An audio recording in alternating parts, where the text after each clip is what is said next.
Hello and welcome to our third and final bonus episode of Arcade Couch for the week of E3 2021. My name's Don White and joining me to discuss the last conference in Nintendo, Kieran Marchant. It's me. I'm here, Nintendo's biggest fan and Switch owner. Well, I mean, you own a Switch. I do own a Switch, so that qualifies me. You'll play a good game on the Switch. Yeah, exactly. Like, there'll definitely be... Every time I see Breath of the Wild mentioned, I'm like, fuck, I really should like set up my dock and everything and play Breath of the Wild, and I don't do it, but I should. I never finished it either, and I'm still going to say I'm excited for the next one. Yes. But, I mean... I never try to bullshit about games. Like, if I think you can be excited about a sequel and like I've never finished a game. Like, I'm not trying to be out here and be like, I knew how it ends. Like, Ganon dies. Yeah. Like, fucking!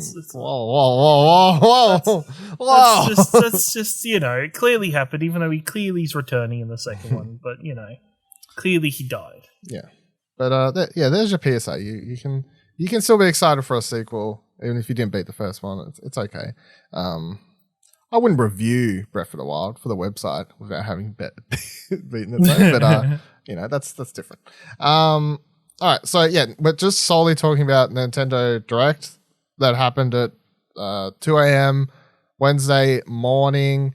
It was roughly 40 minutes of games. They pretty much stuck to what they'd set this up, and I always appreciate when Nintendo does this. They've been pretty good at it for like a year or so now, where they always send out tweets ahead of time. They're like, "Hey, look forward to the Direct. It's focused on this." Like, and sometimes it's as simple as this Direct's all about Pokemon. This Direct is all about Super Smash. For this one, it's 40 minutes, mostly games that are releasing in 2021, software only. So straight away they set the thing of like, for all you people expecting Nintendo Switch Pro to be announced, they said software only. All right, we're not talking about hardware. This is what it is. And primarily that's what it was. Most of these games are coming out 2021. Like, obviously, other than when we get to Breath of the Wild 2 and maybe a couple other things. But majority of stuff here, as they said, 2021. I thought this was a fantastic show. I do want to throw out one thing I find quite interesting when I throw it to you, because I don't actually know if you liked it or not. We'll find that out in a second on. But I watched it. I thought there was really good stuff in here. There's lots of stuff hitting for me. But I was also watching it and going, man, this is one of those directs where surely there's something in here for everyone. Like, I felt like it was one of those directs where there's something here for everyone. And I look on Twitter, and for the most part, as I'm watching it live, a lot of people I follow, mostly, of course, American content creators or journalists or whatever, everyone's super happy. Like, there's a lot in here. People are like, Nintendo, this is the best. Like, this is slightly better than Xbox for me. Like, I was like, man, this is really hitting for a lot of people. And I wake up in the morning and I've seen some other takes where people are like, that didn't hit for me at all. Like, I'm going to call out people because these two people, like, we know them, so it's not like I'm calling out random people. But like, this isn't chucking them under the bus or anything. It's just like I find it interesting. So like, Buddy Watson tweeted like he wasn't a super big fan because none of it were hit for him, and I can see that. I'm like, other than Breath of the Wild here, I'm like, there's nothing.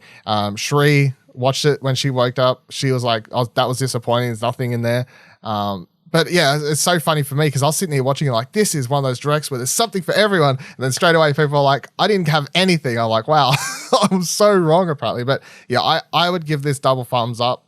I would probably because with Switch, we're not doing number scale ratings. We're just doing thumbs to make it simpler for these conferences from now. It's like, this is double thumbs up. Xbox is double thumbs up. If you're like, which one do you like better? I don't really know. I think they're kind of like apples and oranges. They're very different shows, very different showcases, focusing on different types of games and gamers and stuff. So I'm just going to say Nintendo and Xbox, good shows at E3. Obviously, they were way better than everyone else, and that's all that matters. Like, gamers won. Rainbow, So what did you think? I don't think the show was for me, but not for the case of I thought it was bad or anything. I think Nintendo for me has always lived on its own little fucking island in the middle of the ocean, and it doesn't give a crap about what anybody else is doing with anything. And one of the kind of the core tenets of that, from my point of view, for them as a company, is that they've got this built up kind of collection of IP that either like that they can kind of just live off that IP. They probably could never make a new IP if they really wanted to, and just keep kind of farming their current Nintendo brands. And that is perfectly fine for Nintendo. I'm not saying it's a bad thing. But I think if you don't have a connection with the IPs that they put on show in the Direct, you're not going to find much out of it, if that makes sense. Like, you're not going to get much out of the Direct. Like, I thought Tekken being added to Smash Brothers was really cool. I thought them remastering the maps from the original Super Mario parties was really cool. WarioWare, I've always been interested in WarioWare, but WarioWare's not for me. I think it was a lot of trailers that I could understand why they are good, and I can understand why people enjoyed the show if they are a fan of these IPs. But at the same time, for me personally, there was not much there to get me to turn my Switch back on.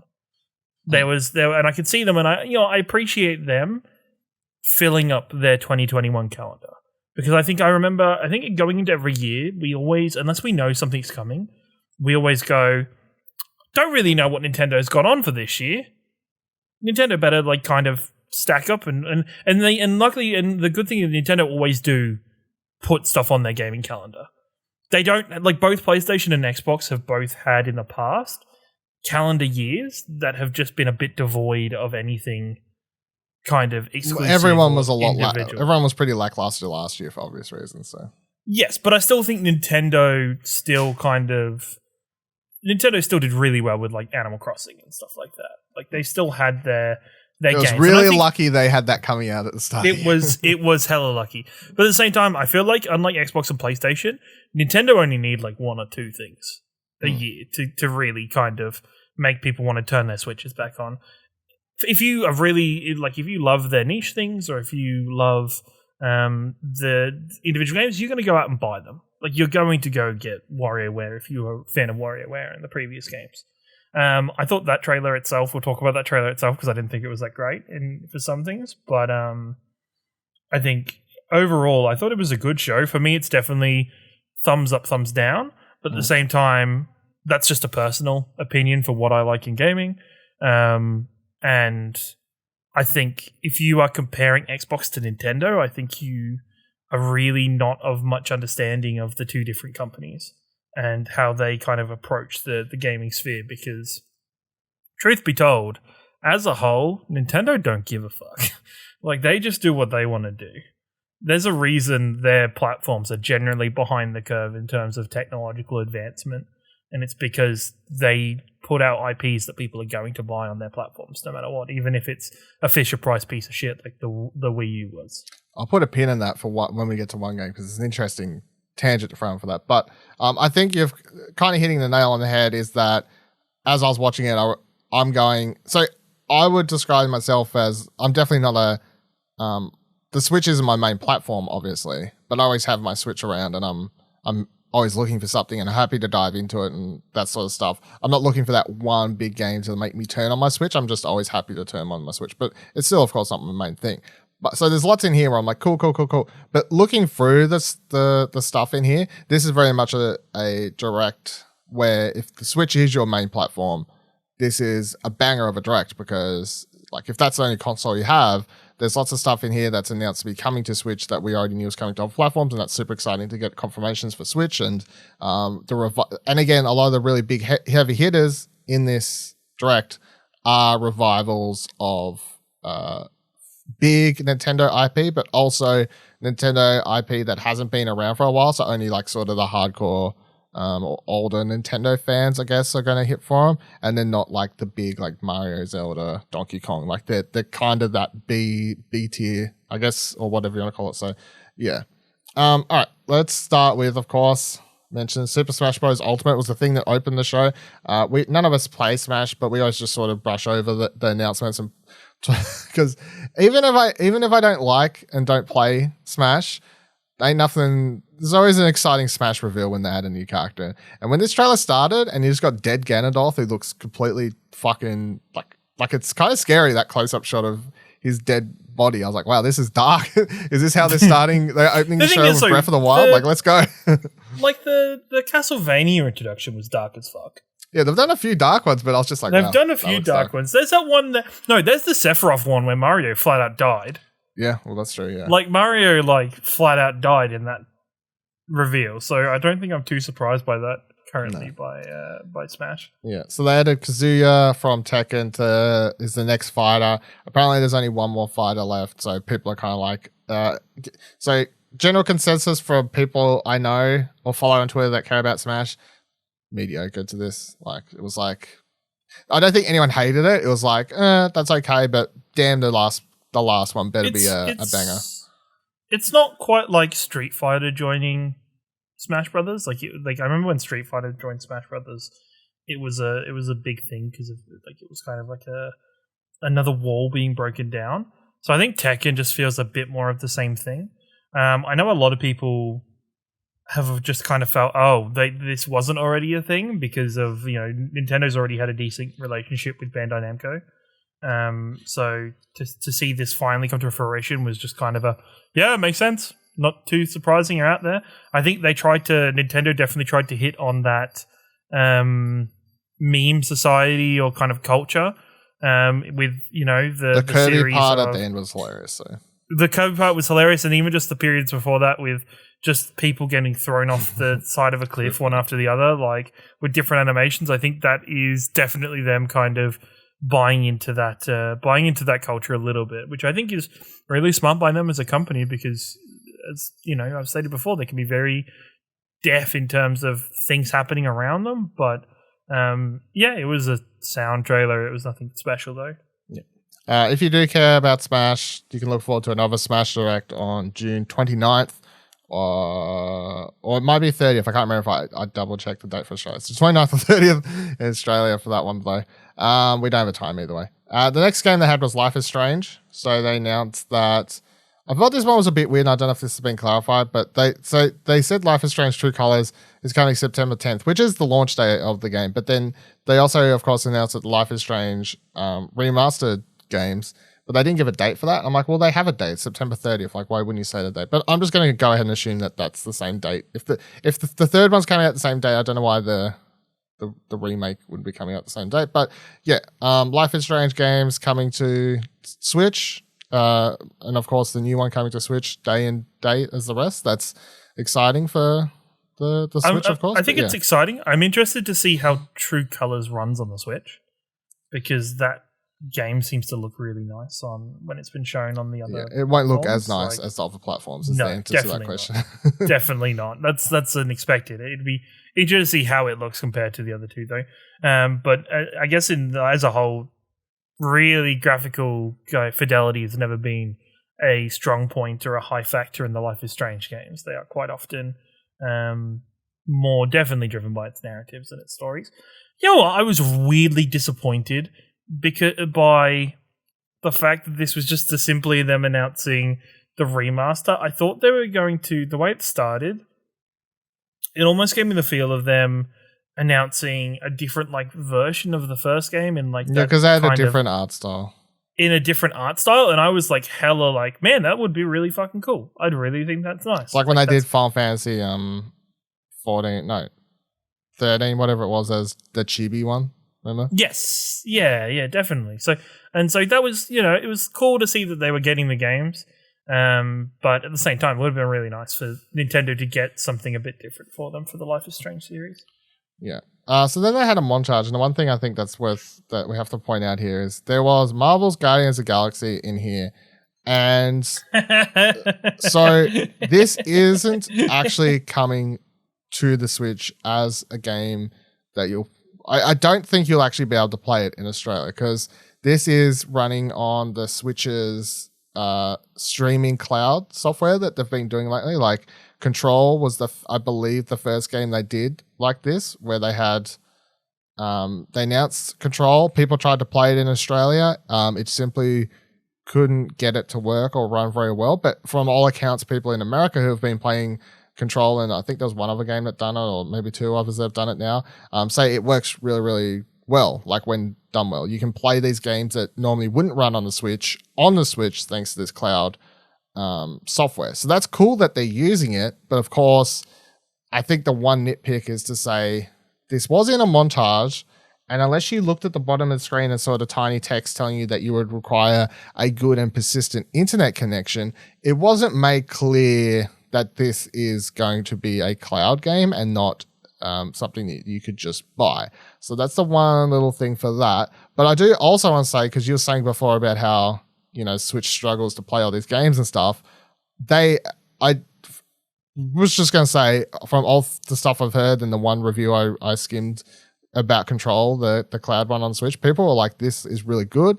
And if more people can learn how to use this technology, this will help keep the Switch's third-party library alive, because it means that they can get more games and partners on there. Because apparently it works really well in America. I think that the Switch has always been weird, that it's been kind of like, man, we have this console and it's both portable and you can use it at home, but they've always seemed to drive the portability of the console. They've never seemed to drive forward the using it at home in that nature. And so I think this is a feature that definitely seems like it's a must that you use it at home, because the Switch doesn't have any kind of it doesn't have it doesn't have cellular. It doesn't have cellular, so you're not going to be able to use it on the go. And it kind of just means that your device, the Switch itself, is no longer that important, so to speak. And if that, and this is where the Nintendo either needs to say, okay, this cloud thing is something we're definitely wanting to double down on. And if that's their suggestion, then I think that puts the Switch Pro in a really weird position. But at the same time, if they say, no, we want the Switch Pro so our consoles can actually play these games, then it kind of makes that software a little bit redundant in many ways. So I was wrong, because I just did a quick Google, obviously. The first game was actually Resident Evil 7 in 2018. But there was just such a long gap between that and the next ones that came that I forgot. So then they did Assassin's Creed Odyssey on the Switch, run by cloud. Control, run by cloud. Hitman 3 runs by cloud. And now, obviously, Guardians of the Galaxy is going to be running by cloud as well. So I guess the one other thing to say is, like, if the Switch Pro is a real thing, which, smoke their fire, we're kind of just waiting for it to get revealed at this stage. Everyone, I'm pretty sure everyone just believes that's a real thing at this point. Yes. It's like, okay, well, will the Switch Pro be able to run these games off a thing? And then is the cloud option just a nice way to be able to say, like, if you don't want to upgrade, like, you still have a way. Like, when there's a will, there's a way, you know what I mean? Like, have a way. I think it'd be... It's a real weird position to be in with it, because I think if they came with the route of, you could buy the Switch Pro, but you would still need the cloud service to run these games, I think that would then further make your Switch Pro redundant. Because you're pretty much saying, no matter even if you fork out the extra money for this, you're still needing to tether to this cloud service to run these higher kind of rated games. I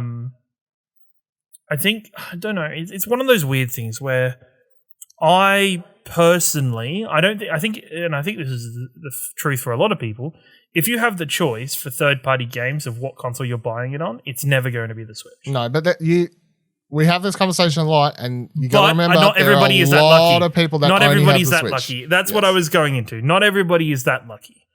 And or wants to be that lucky, to be honest. Or wants to be that There's lucky. There's a lot Maybe of people the who is there. don't care to buy two consoles and are just quite happy with their Switch. That's exactly right.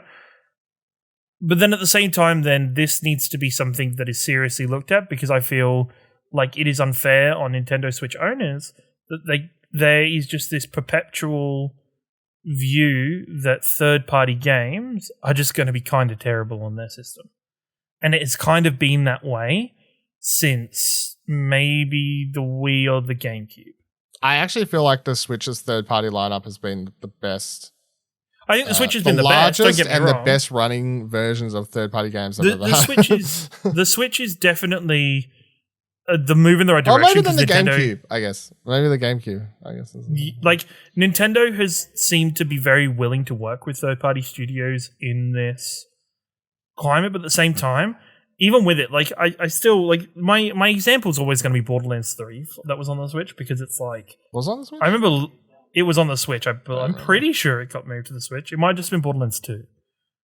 But it was not good.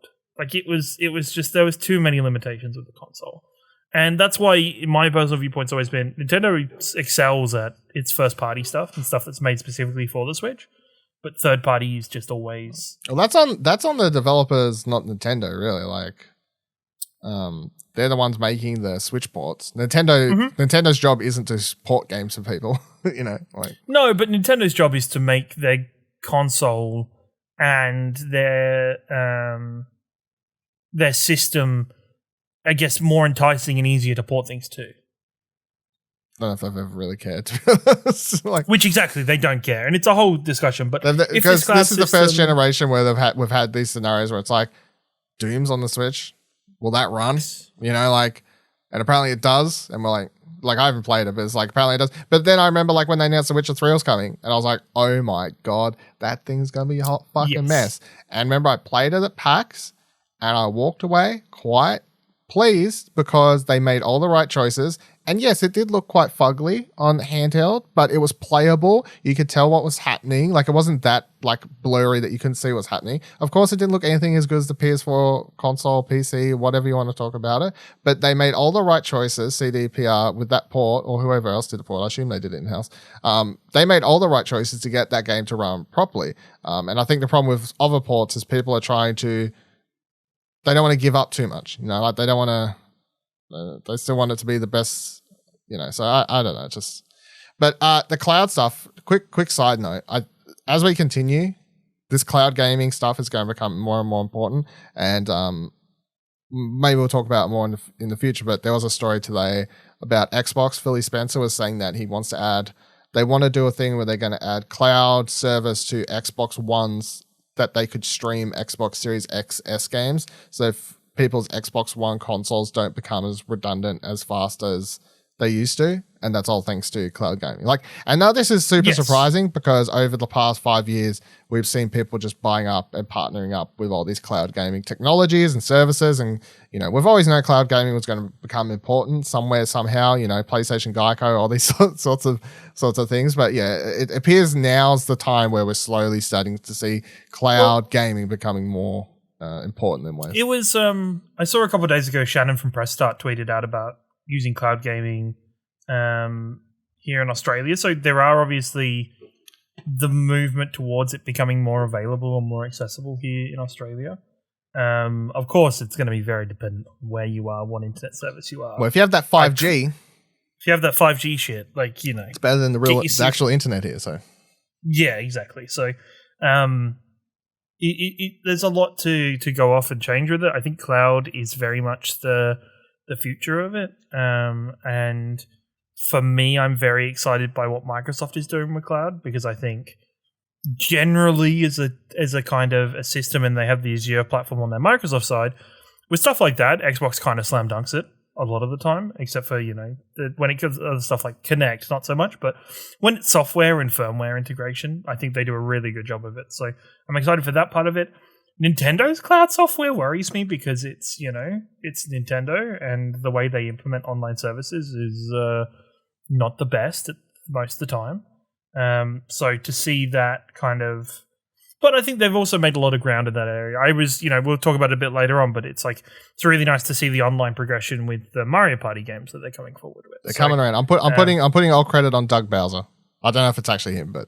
That's the one forefront change we've had in the last couple of years. That I go, it must be him. He's making all the changes. All right, let's continue. So the rest of the montage had Worms Rumble.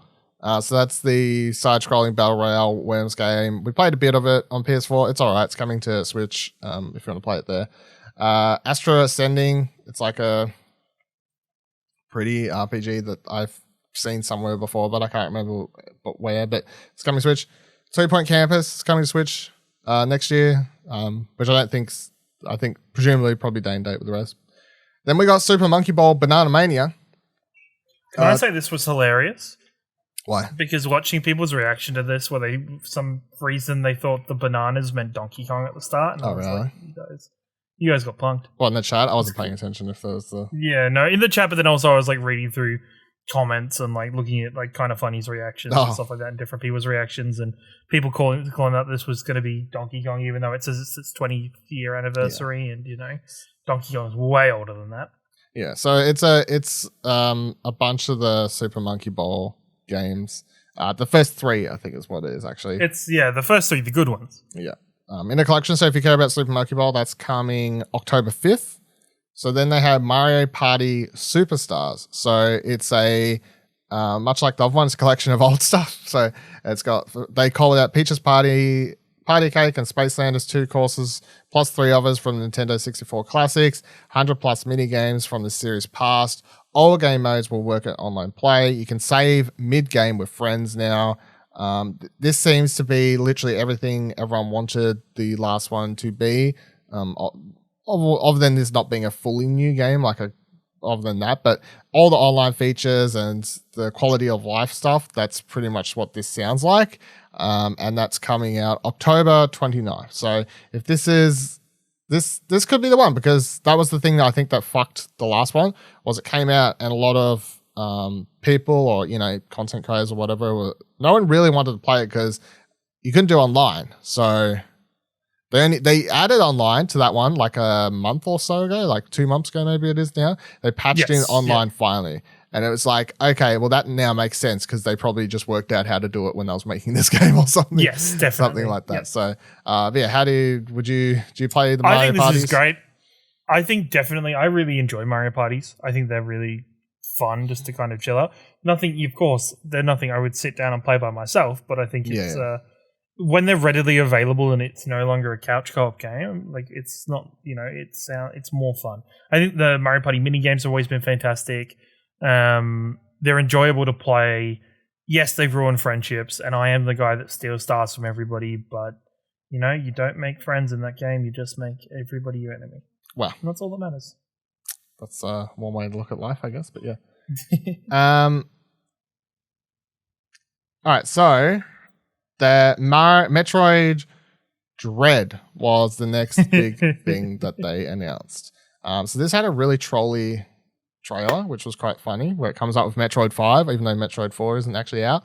And then they announced that Metroid Dread is the first new Metroid side-scrolling game that we've had in nearly 20 years. And turns out after the fact, I didn't know this until I saw people tweeting about it, but this was actually a game that was probably in development, or maybe not even in development, but it was at least leaked as part of a document at some stage as a potential game. It was actually announced. It was announced. I don't think it was officially announced.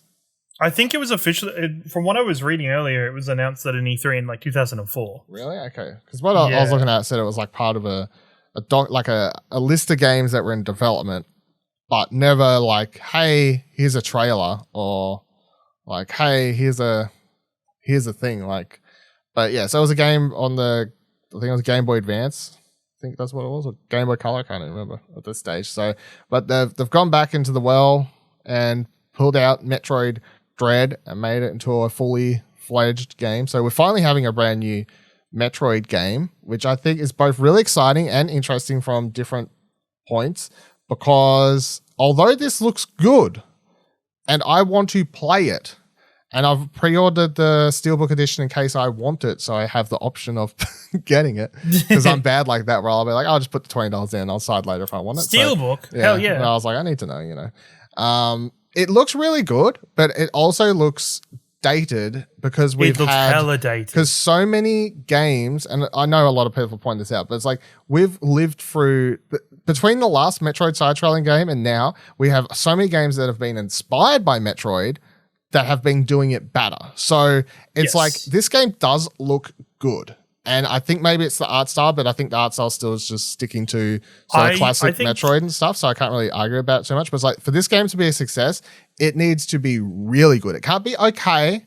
It has to be really good and come in and kind of be we're back. Metroid's here. You've all been keeping it down, indie games, but we're the big boy. You've been copying off me, and it needs to be well, this is how we do it. So well, it's I thought the creature that was following the robot Metroid thing. Throughout, it has a name. I can't remember what it's called, but yeah, I can't remember. I think I just thought that looked absolutely dreadful at times. Yeah, there were several points where and maybe it's because they're doing close-ups of character models that are built for 2D. Yeah. And they're not properly, designed to be looked at in that much detail, but it just looked bad. And especially when you compare it to I think when you even compare it to say Ori, either of the Oris, the Blind Forest or freaking Will-O-the-Wisp, which is like those two games are fucking outstanding in terms of graphical fidelity and just general art style. I think there's those like, should Metroid look like that? And I'm like, no, not really. Like, but I think at the same time, Metroid should still be able to look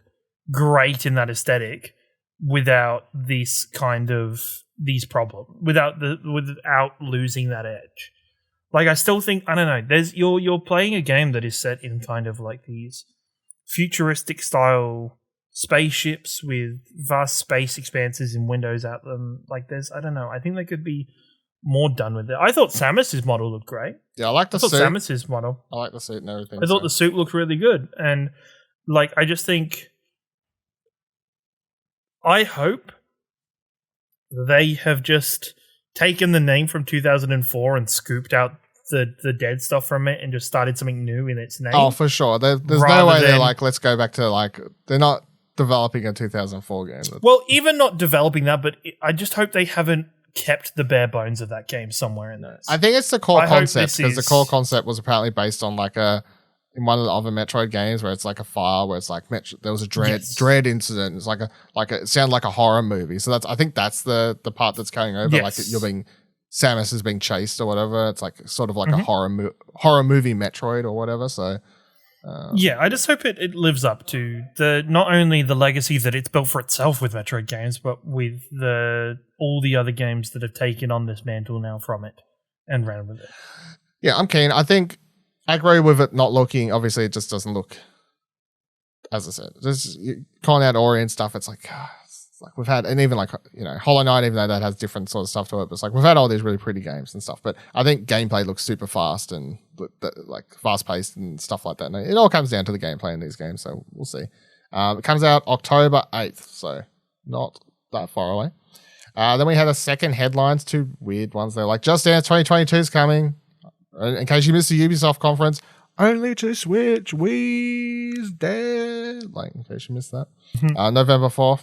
And then they, Cruisin' and Blast is a game that got revealed. And I had no idea what this was, but it's a arcade game. But it's coming to Switch now. And the trailer was insane. And I kind of want to play it. Like, it looks, yeah, it's like a unicorn. Someone's racing a unicorn at some stage in this. I'm like, I don't know what the fuck, but I want to go. Police vehicles people are racing. And, yeah. It looks exactly like a game you'd spend $2 on it at cinema. I feel like the price point's really important for this game. Oh yeah, it can't be like fucking expensive. Because like, man, this would not be good if it was like a full price Switch game. No. But sure. You do you, Nintendo. I reckon I could get like an afternoon of fun out of that if it's not too expensive. Dragon Ball Z Kakarot plus a new Power Awakens. That's coming out September 24th. So it's like Kakarot plus DLC. Go for gold. Then we had Mario Golf Super Rush. Not much to this. They announced that free updates are planned for the game. They're going to be adding new courses and characters. So it is a small little update, but it's nice to know that you'll be getting free courses and characters to the game following its release. I don't mind when people, like, I hate the announcement of roadmaps and I hate the announcement of like paid content too early and stuff. But I think announcing that you're going to do free content for a game prior to its release is a good thing, because it means that it's like, I won't trade this in. I'll keep it around. Like this free, you know that there's free content coming. There's going to be ongoing content as well. You're not just like I think like if we compare it to say Ratchet and Clank that many people have played on PlayStation. For many people, that game is worth one weekend. It's a fantastic weekend. I finished it in 2 days. So.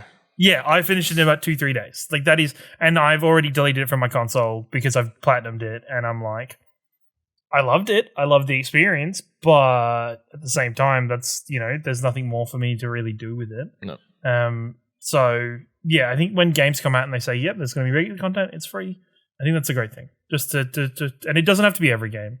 I'm not saying Ratchet and Clank needs forever updating stuff, but it's nice to add that. So Mario Golf is next week, everyone, by the way, next Friday, 25th. Looking forward to playing it.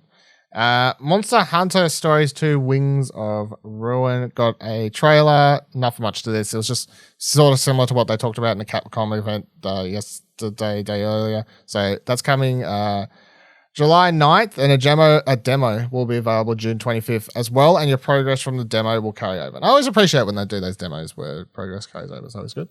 Yep. And then we got to WarioWare. Get it together. So new mini games, new 2-player thing where you have like icons on the screen, which I don't think they've ever done in a WarioWare game. No. It launches Nintendo Switch September 10th. So is this the one where you didn't like the trailer, or was the? I didn't love the amount Wario talked. Wario always talks in the. I know, but like I don't know. I've never.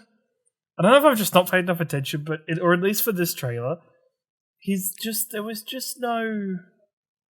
I don't know. It was kind of hard to listen to. There's no. Maybe it's just his voice, or maybe it's the voice actor that's doing it, or whatever. But there's just no cadence to the way it speaks. There's no interesting kind of way that the character talks, because it's just kind of the same thing like the whole way through. So I think you either like love it or you hate it. I feel you love it or you hate it. I think it's very fair. It's WarioWare. I think once again it's a great Switch game.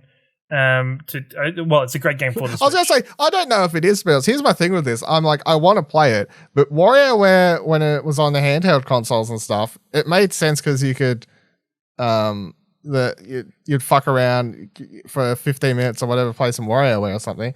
Now that it's on the Switch, I'm like, are people going to rush out to buy a WarioWare game in 2021? Like, they sent out that poll like a couple of weeks ago.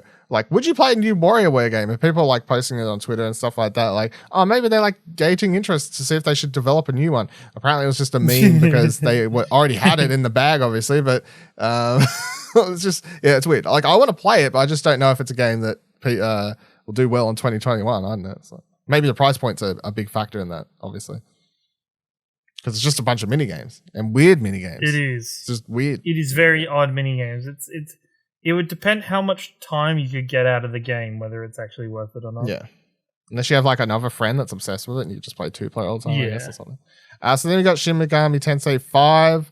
So this started with the trailer we got like last year, or the end of last year when they announced the game, and then it actually got into actual gameplay as far as I'm aware, it's the first time. I don't think we've seen gameplay before, but the cool thing is that you see that the monsters show up on the in the world, and then when you run into them, you actually enter the battles.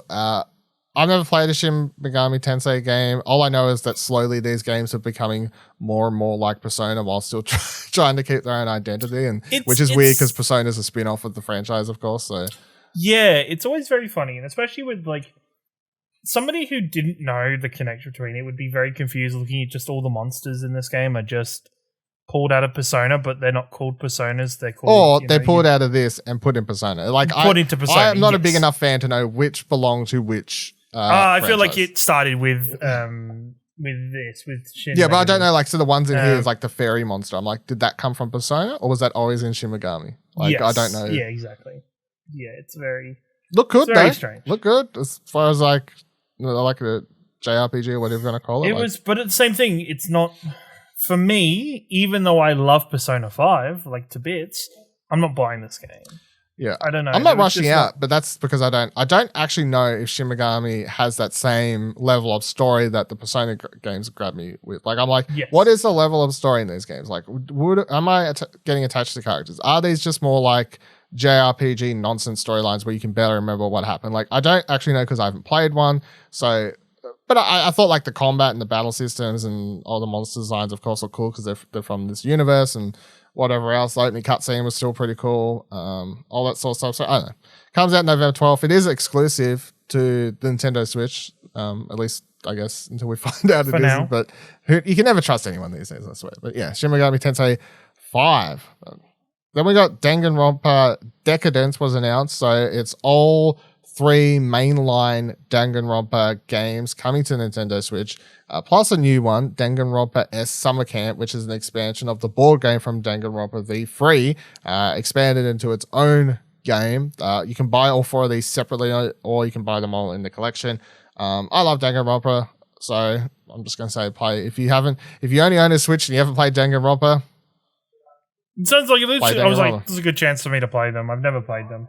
I already know, like, I know of the bear because the bear kind of shows up in your fucking screen. I was going to say, if you're watching the video version, I'm currently pointing to Monokuma, who's actually laying on my bed currently at the background. So there you go.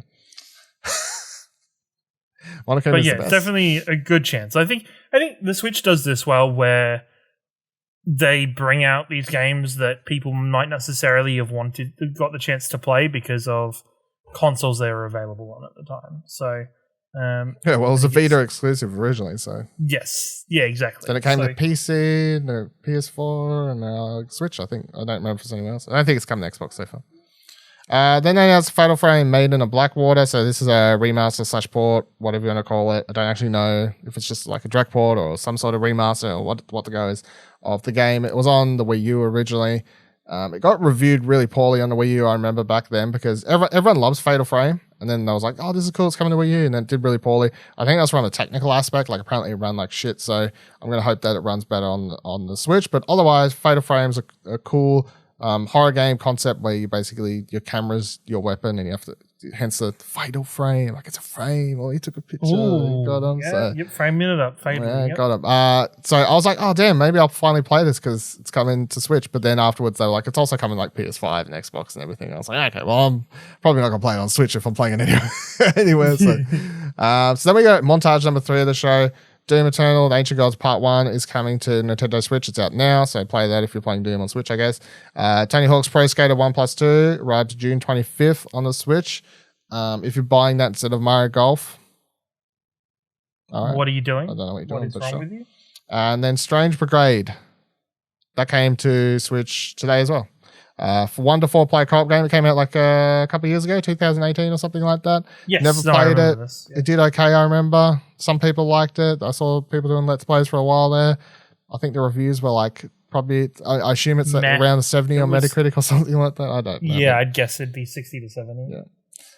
And then we got Mario plus Rabbids Spark of Hope got a new-ish trailer. It had some of the same stuff, of course, we saw in the Ubisoft reveal. I think there was some parts of new gameplay in here. They said it's coming to Nintendo Switch summer in 2022. So, again, could you imagine the world really where good. It looks good, but could you imagine the world where, like, going back in time, if somebody was to tell you, hey, the main Mario product shown at a Nintendo Switch and Ubisoft event would be, well, first, the fact that Mario is even showing up at a Ubisoft event, but it is Mario and Rabbids, and people who actually like it. What's your because me and Ash talked about Ubisoft, obviously, but yeah, what's your? Do you actually care? Would you play this or? Yeah, I'd play it. I thought the first one was great. How far did you get? Because when I talked about it, and Ash was like, "Man, you were like," we talked about how I was really excited for that game, and I got the collector's edition, and I'm like, that was a great game. But I admitted there, much like I admitted about Breath of the Wild, didn't finish it. I got stuck on a boss fight.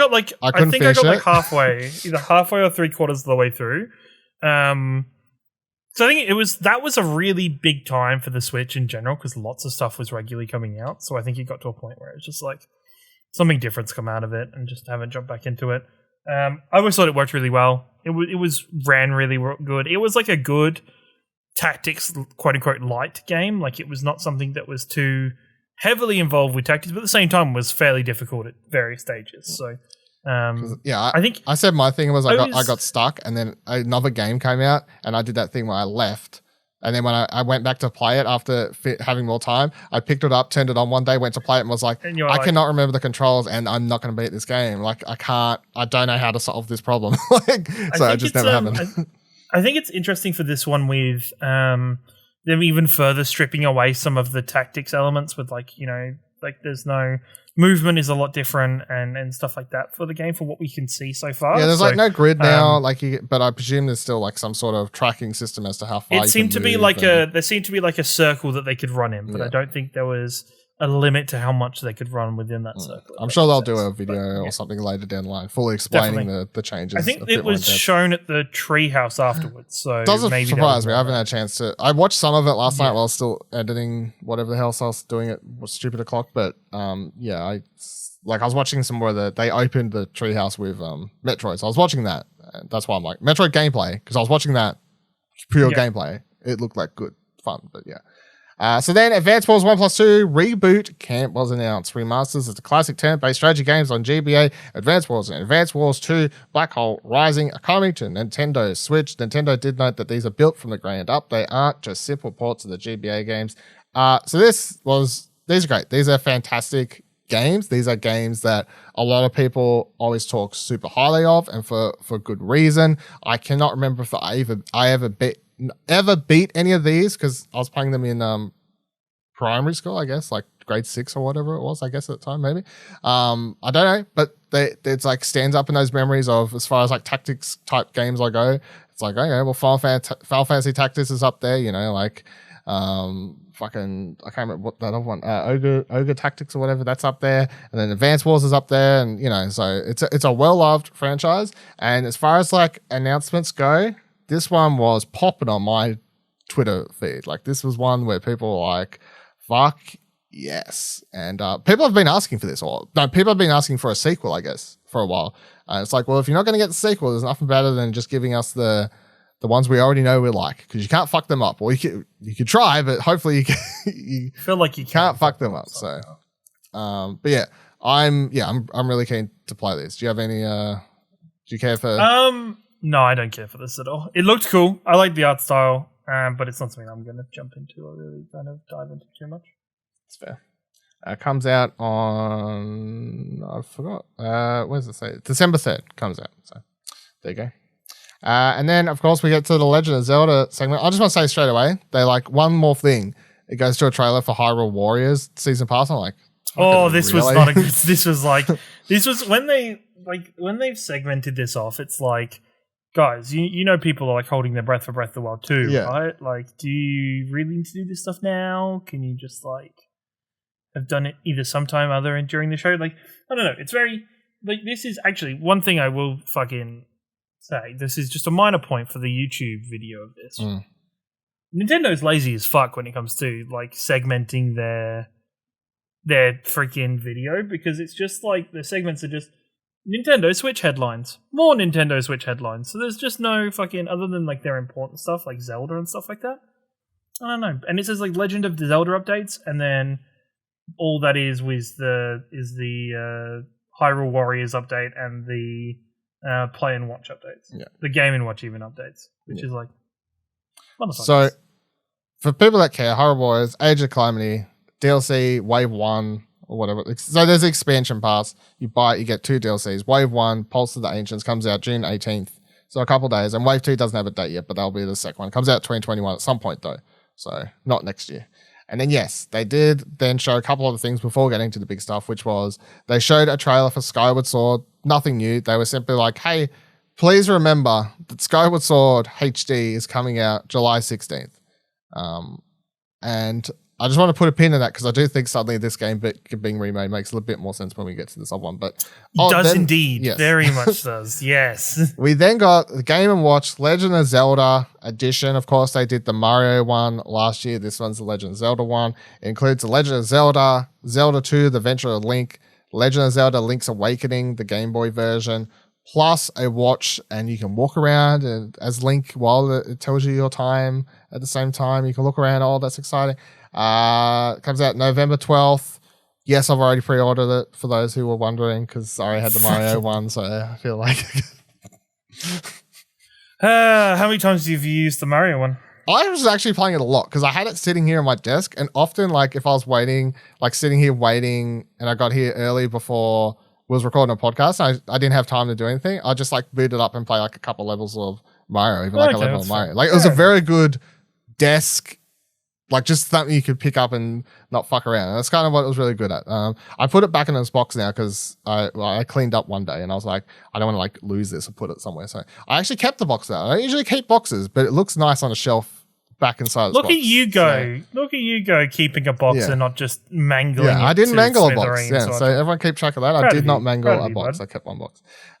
So there you go. So they're the 2 things I pre-ordered from this, by the way. So I did pre-order the Metroid Collector's Edition in case I want to get that steelbook, because it does look pretty cool. And then I did the Game Watch there. There you go. And then, of course, the big news of the show, officially titled Untitled Sequel to Legend of Zelda Breath of the Wild. However, for the sake of this show and the sake of anyone who's ever talking about it, we do just simply refer to it as Breath of the Wild 2. But I like to clarify in case people, like, you know, it's because whenever we talk about God of War and Plat, I'm like I know we call it God of War 2 Ragnarok or whatever, but it is officially untitled as of It is because they even. I think I read a quote today that said they don't want to announce the name because the name will give things away. Yes, they did. Yes, that is what they did say. Which I'm like, what are they calling it? The Legend. I hope it's called The Legend of Link. Well, there's stuff Zelda's. that's like because Dylan, you know the plethora of quagmire that is the Legend of Zelda timelines. Yes. And fucking the eggheads down in the labs have already been going nuts for this trailer, trying to dissect it and work out which timeline this all fits into. Well, do you want to? So I want to rule out one straight away that I just don't buy into as much as so people watching this were like, man, looks like there's multiple characters here. I'm like, I'm down for that idea. No, I can get behind. I don't think so. I can get behind. Maybe there's different timelines of links or something. Like I'm open to that possibility. What I'm saying no to is that at the start here, when there's this character flying through the air for video viewers who just saw that, and people are like, man, that looks like Zelda, not Link. That ain't Zelda, right? That ain't Zelda. That's clearly a mullet. That is clearly a mullet. That is Link for several reasons. People have pointed out, that character is topless, and physics would. I mean, look. Let me just say it. There would be boobage. There's not boobage, and and B, you see that part at the start of the trailer, where Link is getting like his arm wrapped in some mystical force or whatever you want to call it. Yep. And then in that part where he's falling from the sky, he has something wrapped around an arm, like presumably covering up his mangled arm, or he lost a fucking arm. Now he's got a mechanical arm, which will be dark as fuck. But that's what it looks like. However, as to the theory of could you play as Zelda at some stage in this game, at 53 seconds, a character pops out of the ground. I cannot see the thing on the arm. That's the male. This is the one where I'm open to. No, that's the same one. I'm open to possibilities. No, I think it's the same character. I'm gonna say this. Not only do I hope you play as Zelda in this, but I think that if you don't at all, I'm not saying Zelda has to be the main star. I'm just saying it would be cool if there's even you could switch, and there's points in the story where you switch. But I honestly feel like after Breath of the Wild, as someone who didn't finish it and then read what happened and watched Let's Plays or whatever, after the events of that game and everything, like if you don't play as Zelda in this game, I think they've screwed it up. I think now's the time. Ooh. I'm saying. I don't think that's a hot take either. I don't think it's a hot take. No. I don't think so. But at the same time, I don't see them doing it. Now is the time, Nintendo. I know now's the time, but I don't see them doing it. Do it. But yeah, what'd you think of the trailer overall? I thought the trailer was cool. You know, there is, as you alluded to, there is a clear connection or a kind of allusion to Skyward Sword with the amount of S in the sky throughout this game. I was reading some potential theories of this game potentially be connected to Midna and Twilight Princess, which I think is pretty fucking pog because I don't like Twilight Princess. I love Twilight Princess. I thought Twilight Princess was great. So I'm excited for this. I think this is great. It says 2022. Nintendo is actually a company that I'm not afraid of delaying because, let's be honest, the Japanese work ethic is fucking garbage and they will work themselves into the ground to get this game out, whether that's a good thing or a bad thing. But that is just the culture there in Japan. This is the first date they've given him. They never gave a... No, they've never given a date before, and I feel like Nintendo isn't one to delay a game. Not really, no. I don't think Nintendo is... That is just based on Japanese culture. Yeah. That's not their jam. They would refuse to do that. And although every single state of play since COVID always opens with a message about, like, some of this stuff may get delayed. Like, they put it like a little asterisk and say some stuff may get delayed because of COVID. I feel like in Sony, though, Sony, especially PlayStation, I think is a lot more Western influenced, especially because a lot of their developers are Western developers, where I think all of Nintendo's first party stuff is all Japanese based. Yeah. So that's just their culture of their work life is just long as shit work days. And, you know, a work culture where they, I don't want to say harass, but you feel guilty if you even try and ask for time off or anything like that. I'm just going to hope that they've just done it at 40 hours a week and they've just got it done, you know, like that would be nice to think about. But yeah, Yeah, it was as soon as I watched the trailer, that was the first thing I thought. Like, oh, suddenly the Skyward Sword thing makes a little bit more sense, I guess. Like, I don't know if there's going to be direct connections to that game. Maybe there is, because I haven't actually played Skyward Sword, so I don't know. But otherwise, it's like they're making a game about where it's potentially going to be set a lot of, well, this trailer makes it look like a lot of Breath of the Wild 2 is going to be set in the sky. So them re-releasing Skyward Sword suddenly makes a lot of sense. The other thing I want to say is I've seen a lot of people rule out that this demon thing at the start of the trailer can't be Ganondorf because it doesn't look anything like him. I'm going to say that I'm still open to it just being a fucked up different. I think it's just because of the aesthetic, quote unquote, energy. Like that red color is something that was heavily used for Ganondorf throughout Breath of the Wild, and is continuing on in that kind of same aesthetic. I would feel like it's weird for them to use the same coloring and the same like kind of mist-like design if it's not him. Yeah. Or because it didn't really have a gender really at all. Yeah. Otherwise, super keen. I think there's a few other interesting things in it. Like there's definitely parts where they seem to be on the Hyrule ground floor, at least like doing stuff, and then other parts of the trailer makes it seem like there is no ground. Like Hyrule's just all in the sky now. So it's like, okay, well, is that the start of the game? And then shit goes crazy and everything is in the sky now. And someone else did point out that if you play the video backwards, it plays the original Zelda song. Yeah, or whatever, I think even and the funny thing is, right, is that people know that kind of shit is going to be in these trailers. Where I think I was watching, they did it for the first Breath of the Wild one, is why. Yes, yeah, I think because. Yeah, I was watching somebody was into like, I bet if you play that creepy shit backwards, it's just the original theme playing again. It's like, yeah, that makes sense. So maybe there's between that and the first trailer having time rewind elements, and there's parts in the trailer where you see Link like freeze something and then seemingly rewind time on it or something like that. So maybe the game has a lot of time elements. I feel like the mechanics or like the gameplay elements in Breath of the Wild were that amazing where my expectations are high for Breath of the Wild, even to the case of, the magnetism ability and the time stopping abilities in Breath of the Wild were that interesting to not only play with, but then to watch what other much smarter and much more dedicated players use those for. Like, seeing speedrunners use that shit to launch themselves into the air and fly to places they're not supposed to get to is really interesting. I can't wait to see how that works in Breath of the Wild 2. And as we wrap up, one last question, since it's being a hot topic on Twitter for the day since this came out. As two people who didn't actually finish the game, what are your thoughts on weapon degradation in Breath of the Wild? It was actually one of the reasons why I didn't want to play it.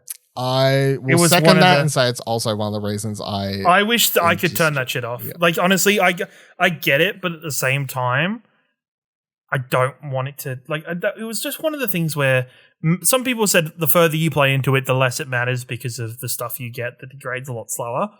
But feeling like I was a walking armory and I was just like, Link was like a stumbling buffoon with like all these spears and crappy weapons just kind of jumbled in his arms and just like picking stuff out and throwing it away when it was broken was just never a fun aspect for me. I know a lot of people or a lot of kind of a lot of Breath of the Wild's fans will be like, no, but that stuff kind of makes the game even better. And I'm like, yeah, but I would. It's even the sake of like how the Master Sword regenerates. Like you can't just always use the Master Sword. It takes time to regenerate and fuel up again. Is like. Ugh, like I get it, but at the same time, I don't want this. Like I like it having aspects of like needing different weapons and different foods for stuff like that, and different weapons for different things, or different clothing for different climates, or different food giving you different buffs. That shit's all cool. That shit worked really well. Just the weapon degradation was just such a big deterrent for me personally that led me to stop playing that game a lot sooner than I might have if it wasn't in the game. Yeah, I don't like it at all. For the people who do like it, I'm like, oh, whatever, good for you. I don't mind all the other survival elements that are in it because they just seem to work. But the weapon stuff, I always just found tedious. There were several times where I would just be like trying to walk somewhere and my weapon would break and then I would only have a shitty one left or whatever, and then there would be a really annoying enemy there, especially in that zone where like thunder's fucking you up or whatever, and I was just like, man, this is annoying. And there was like several times like that where instead of just keeping playing the game, I'm like, I can't be fucked, and I'd like turn it off and go do something else. So it's like if it's an element of the game that's, it's not even rage quit, it's just like, I can't be fucked with this, like it's just, so it's a general deterrent to playing the game. Like it is just generally just not great. There you go. Explosion Network officially says weapon degradation in Breath of the Wild is a no. And that'll do it for our last bonus episode for E3 2021. On Monday for our regularly scheduled episode, we'll be talking about a little bit more about E3. I'm going to ask everyone for their top, I don't know, X games, just overall X top games.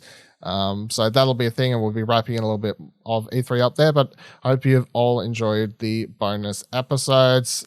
Make sure you follow us all on Twitter, explosionnetwork.com/Twitter, join our Discord, explosionnetwork.com/Discord. You can support us by heading to explosionnetwork.com/support us. You can donate to our coffee right there on that page for as little as $1. Would really appreciate it. You can get a reminder to go rate the podcast on Apple Podcasts. If you listen there, that's really good. And there's links to buy Explosion Network merch, which you can wear and look pretty in, and that's exciting for everyone, including me, you, your partner, your dog. Do we need to do? And they'll do it until Monday or whenever you're listening to us again, because we have a podcast releasing every day this week, so that's fucking fun. Yeah, definitely. So not the same time, but same couch on Monday. See you then. Bye.